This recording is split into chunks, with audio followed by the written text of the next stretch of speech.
Let's talk about the iPhone. For so many of us, it's more than just a phone, right? It's our navigator, our camera, our connection to the world. It's pretty much always with us. But what are the hidden costs of having this amazing little device in our pocket day in and day out? You know, your phone connects you to literally everything and everyone. But it's worth taking a second to ask, what's the flip side? What might we be disconnecting from while we're so plugged in?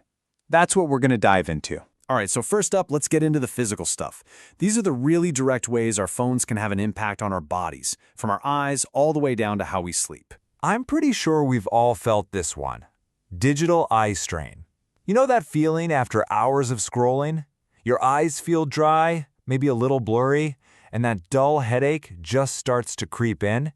Yep, your phone is a very likely suspect. And a huge reason for that strain is something called blue light. Our phone screens blast out a ton of this high-energy light, and believe me, its effect on us goes way beyond just our eyes. So here's the real problem. At night, your body is supposed to be making melatonin. That's the sleep hormone that helps you wind down. But the blue light from your phone actively shuts that process down. It basically tricks your brain into thinking it's still the middle of the day. So that late-night scroll isn't just keeping you occupied. It's literally telling your body, hey, stay awake. And then there's the really obvious one, right? Time. It's a simple trade-off.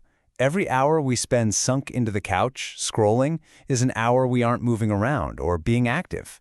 The phone is designed to pull us in, and most of the time, that means we stay put. And finally, we have to touch on the big one, radiation. Now, let's be clear, the science on this is far from settled, but the concern is still out there about the possible long-term effects of keeping a device that gives off low-level radiation so close to us for so much of our lives. Okay, so that's the body.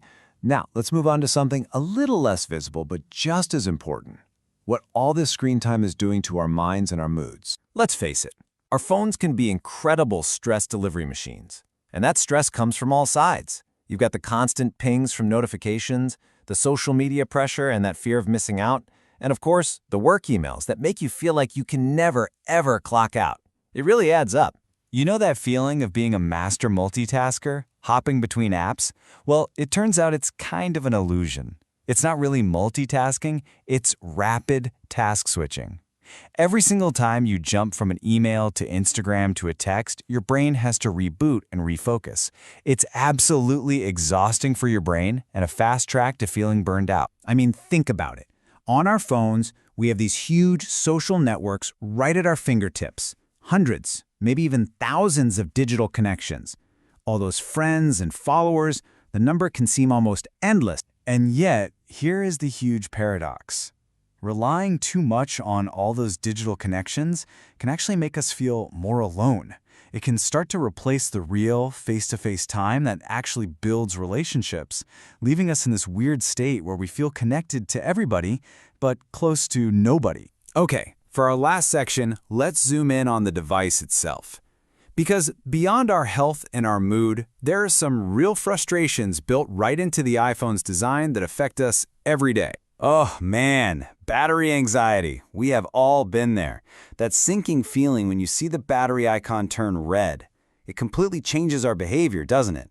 Suddenly we're hunting for outlets, clutching power banks, and rationing our phone use. Not because we want to, but because we have to. Here's another big one, control. The iPhone famously operates in what people call a walled garden. If you compare it to something like Android, your power to really customize how it looks or install apps from different places is super limited. You get a smooth, simple experience, but the trade-off is you can't really make it yours. And of course, we've got to talk about the money. The big price tag you see on the box, that's just the beginning.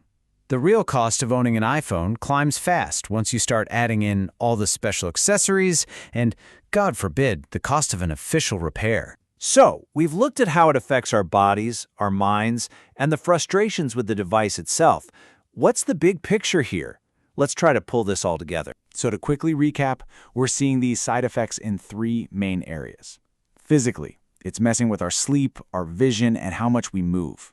Mentally, it's cranking up our stress, draining our focus, and can even make us feel isolated. And as a device, Well, it brings its own headaches with cost, battery life, and a lack of control. At the end of the day, the iPhone is an unbelievably powerful tool. No question. But it's also a tool that is expertly designed to capture and hold your attention. And that leaves us with one really important question to ask ourselves.